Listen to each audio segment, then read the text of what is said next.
Mi vecino se estacionaba en mi propiedad día tras día ignorando mis advertencias, hasta que tomé medidas legales y lo obligué a pagar cientos de dólares en multas.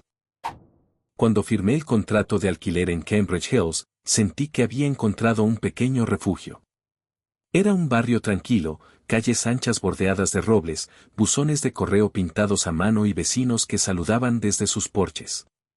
Después de años viviendo en apartamentos ruidosos, necesitaba ese silencio casi rural. Mi casa tenía su propia entrada para el coche, algo que había considerado un lujo. Aparcar sin pelearse por un hueco era, para mí, símbolo de estabilidad. Era el tipo de detalles que uno solo aprende a valorar cuando ha vivido demasiado tiempo buscando sitio a medianoche. La primera vez que vi a Owen Broderick fue un martes.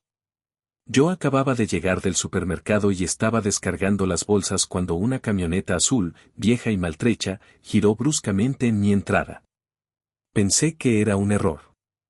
Pero no, Owen bajó, saludó con un gesto y desapareció en la casa de al lado. Me encogí de hombros. Tal vez había sido una emergencia. Tal vez necesitaba el espacio solo por un momento. No fue un momento. El jueves, su camioneta volvió a ocupar mi entrada. El sábado, otra vez. Al principio fui paciente. Toqué su puerta con una sonrisa educada. Cuando finalmente respondió, Owen parecía amigable, aunque un poco disperso. Ah, lo siento, amigo. Dijo, rascándose la nuca. No me di cuenta. No volverá a pasar. Le creí. Pero pasó. Y pasó otra vez. Cada vez que llegaba a casa después de un largo día, encontraba su camioneta plantada en mi espacio, como un recordatorio de que, aunque había comprado tranquilidad, no la había garantizado. El siguiente lunes decidí dejarle una nota en el parabrisas. No agresiva, solo un recordatorio cortés de que era mi espacio privado. Por la mañana, la nota seguía allí, arrugada bajo el limpiaparabrisas. Su camioneta también. No quise hacer un escándalo. No soy de esas personas que llaman a la policía por un malentendido. Prefería pensar que era cuestión de tiempo, que Owen simplemente necesitaba un poco más de educación sobre los límites. Sin embargo, una parte de mí ya empezaba a sospechar que la educación no era el problema.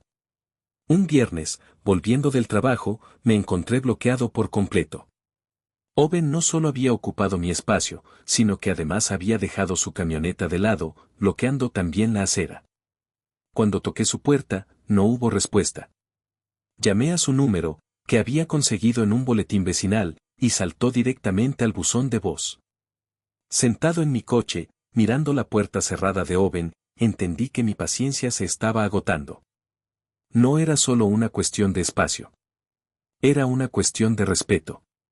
Y yo estaba listo para defenderlo, incluso si eso significaba actuar de una manera que jamás habría considerado cuando llegué por primera vez a Cambridge Hills.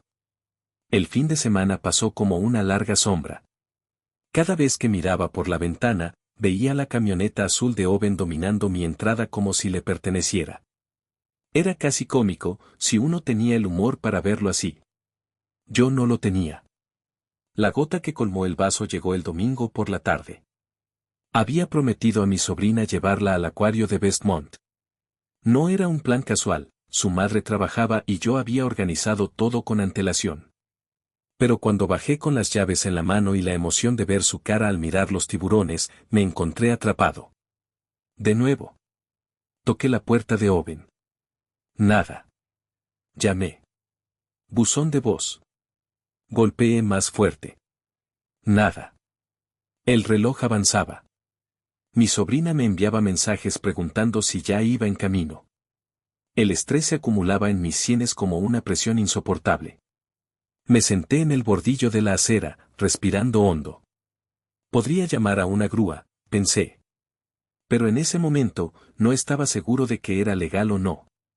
No quería meterme en un problema por reaccionar en caliente. Así que llamé a Rick Dedes. Rick era un viejo amigo de la universidad, ahora dueño de Dedes Tow and Storage en Belforge, a unos 30 minutos de aquí. Era el tipo de persona que siempre sabía lo que se podía hacer, y cómo hacerlo bien. ¿Tienes una situación?, preguntó Rick, cuando le expliqué el problema. Sí. Y mi paciencia se está evaporando. ¿La camioneta está bloqueando tu entrada en propiedad privada? Sí. ¿Tienes prueba de que es tu espacio asignado? Tengo el contrato de arrendamiento y señales en ambos extremos. Rex soltó un leve silbido. Entonces tienes derecho a actuar, amigo. Especialmente en Virginia. Si está en tu propiedad sin permiso, puedes remolcarlo. Y si no lo reclaman, puede acabar en subasta. Esa palabra, subasta, sonó más dulce de lo que debería. Rex me explicó los pasos: documentarlo todo, tomar fotos, notificar al remolque con los datos correctos, seguir el protocolo. No te preocupes, añadió. Yo me encargo del papeleo. Solo dime cuándo. Colgué sintiéndome diferente. No aliviado, todavía no. Pero sí más claro. No se trataba de vengarme. Se trataba de proteger lo que era mío. De marcar un límite que Owen parecía incapaz de entender de otra manera. Esa noche, decidí que no habría más advertencias. No habría más notas. No habría más sonrisas incómodas en el porche. La próxima vez que Owen estacionara en mi entrada, no llamaría a su puerta. Llamaría a Rex. Y esta vez, sería Owen quien encontrara un hueco vacío donde esperaba encontrar su camioneta azul. El lunes amaneció pesado, con nubes bajas y una humedad que pegaba la camisa a la espalda. Una parte de mí esperaba que, milagrosamente, Owen hubiera aprendido la lección. Que hubiera recapacitado. Que hubiera respetado el espacio como cualquier adulto razonable. Esa parte de mí seguía creyendo en los finales fáciles.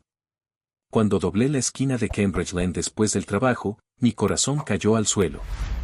Ahí estaba. De nuevo. La camioneta azul, echada de lado como un perro viejo que se niega a moverse. Esta vez ni siquiera trató de estacionar derecho. Ocupaba 2 espacios, parte de la acera y, claro, mi entrada. Apreté el volante hasta que los nudillos se me pusieron blancos. No más advertencias. Bajé, tomé el móvil y comencé a sacar fotos. Desde varios ángulos. La placa, la ubicación exacta, las señales que marcaban la entrada como privada. Luego envié todo a Rex con un breve mensaje. Listo. La respuesta llegó en menos de 2 minutos. En camino. Me senté en las escaleras del porche con una botella de agua tibia en la mano. Sentía la adrenalina zumbándome en los oídos, pero me obligué a mantenerme tranquilo. Este no era un acto de rabia. Era ordenado. Legal. 35 minutos después, escuché el rugido inconfundible de un motor pesado. El camión de Rex dobló la esquina despacio, con las luces ámbar parpadeando.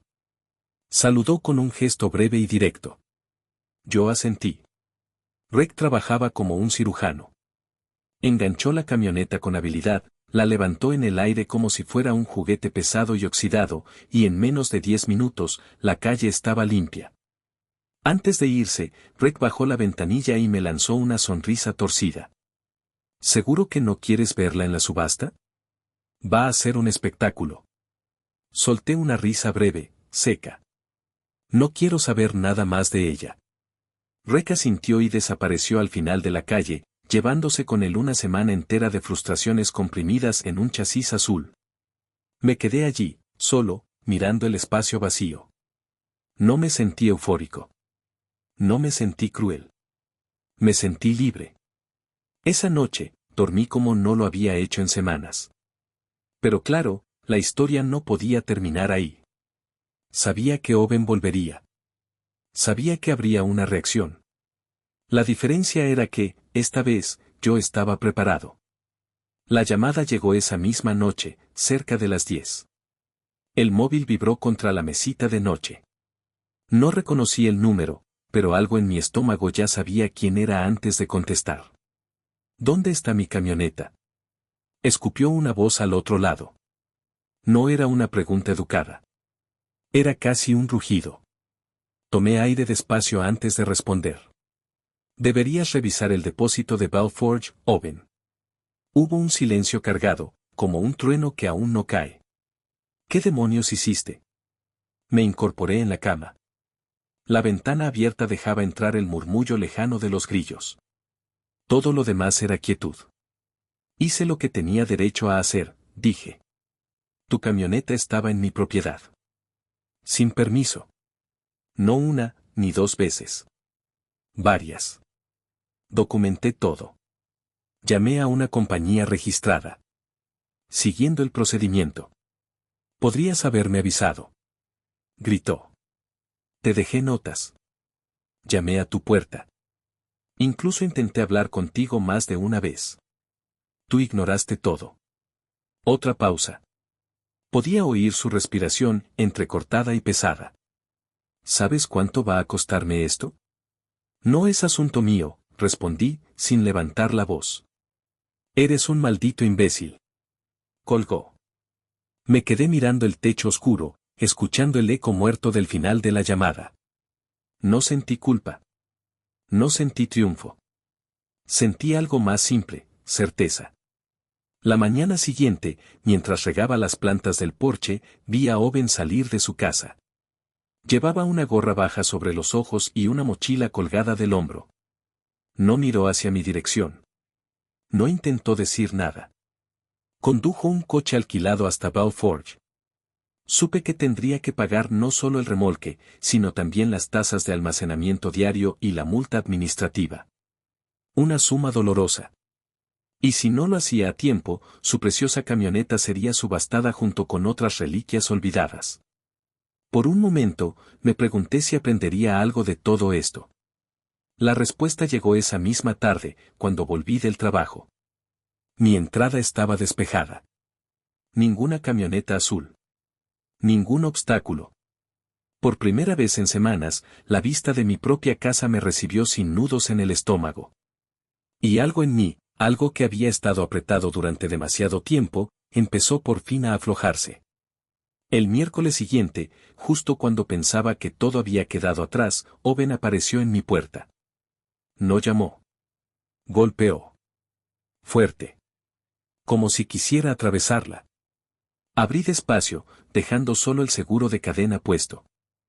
No porque creyera que Owen fuera a hacer algo, sino porque había aprendido a no subestimar la ira de alguien humillado. Tenemos que hablar, dijo, con los ojos rojos y la voz forzada. Lo miré a través de la rendija. No había amenaza en su postura, solo una mezcla de frustración, vergüenza y algo que parecía casi súplica. Deslicé la cadena y abrí. Se quedó parado en el umbral, sin intentar entrar. Mira, empezó, rascándose la barba, sé que he sido un idiota. No quiero más problemas. Asentí, en silencio. No sabía que podías hacer algo así, continuó. Pensé que eras como los demás aquí, ¿sabes? Que dejarías pasar las cosas. No dije nada. No hacía falta. Tu amigo del depósito no es precisamente barato, añadió, soltando una risa seca. Me costó casi $700 sacar la camioneta. Casi sentí lástima. Casi. Aprendí la lección, dijo al final. Te lo prometo. No volverá a pasar. Esta vez supe que hablaba en serio. No porque confiara en su palabra, sino porque entendía el lenguaje universal del bolsillo vacío. Cerré la puerta suavemente, sin decir más. A través del cristal, lo vi marcharse con las manos en los bolsillos, encorvado como si llevara una carga demasiado pesada. Esa noche me senté en el porche, con una taza de café, mirando la calle vacía frente a mi casa. Pensé en cómo las pequeñas batallas que libramos a veces no son sobre el espacio, ni sobre el dinero, ni siquiera sobre el orgullo. Son sobre algo más profundo, el derecho a vivir en paz. Y para esa paz, a veces, hay que luchar. Aunque sea con llamadas legales y remolques silenciosos. A lo lejos, los faroles encendían una luz cálida sobre el asfalto. Mi entrada, mi hogar, mi espacio. Por fin. Pasaron las semanas, y Owen cumplió su palabra. Cada vez que veía su camioneta, sí, la misma azul, reparada pero aún tan ruidosa como siempre, estaba estacionada en su entrada, lejos de la mía. A veces incluso parecía dejar un espacio extra, como si quisiera asegurarse de que no hubiera confusiones. No volvimos a cruzar muchas palabras después de aquella conversación en la puerta. Algún gesto de cabeza, alguna mueca educada al sacar la basura. Y, honestamente, así estaba bien. No necesitaba su amistad. Solo su respeto. Cambridge Hills volvió a ser lo que había esperado encontrar cuando firmé aquel contrato, un refugio de calles silenciosas, de buzones llenos de postales y de tardes donde el único sonido era el zumbido de las cortadoras de césped. Me volví a encontrar disfrutando de pequeños rituales, regar las plantas al caer el sol, caminar hasta el parque los domingos, leer en el porche sin sentirme invadido. Había recuperado algo más que mi entrada. Había recuperado mi espacio mental. Una tarde, mientras limpiaba el coche, vi a un vecino nuevo descargando cajas de una furgoneta de mudanzas. Me acerqué a saludar, recordando cómo me había sentido yo al llegar. Se llamaba Mark. Joven, sonrisa tímida. ¿Algún consejo para sobrevivir aquí? Preguntó en broma, acomodando una lámpara bajo el brazo. Pensé un segundo antes de responder. Respeta los espacios de los demás, dije, sonriendo. Mark rió, sin entender del todo, pero asintió. Mientras regresaba a mi casa, pensé en lo fácil que sería contarle toda la historia, advertirle de ciertos vecinos, exagerar el drama de los primeros meses. Pero no lo hice. El pasado ya no pesaba. Había aprendido algo importante en este pequeño rincón de Virginia. A veces, defender tus límites no significa gritar ni pelear. Significa actuar. Con calma. Con claridad. Y saber que no estás siendo malo por proteger lo que es tuyo.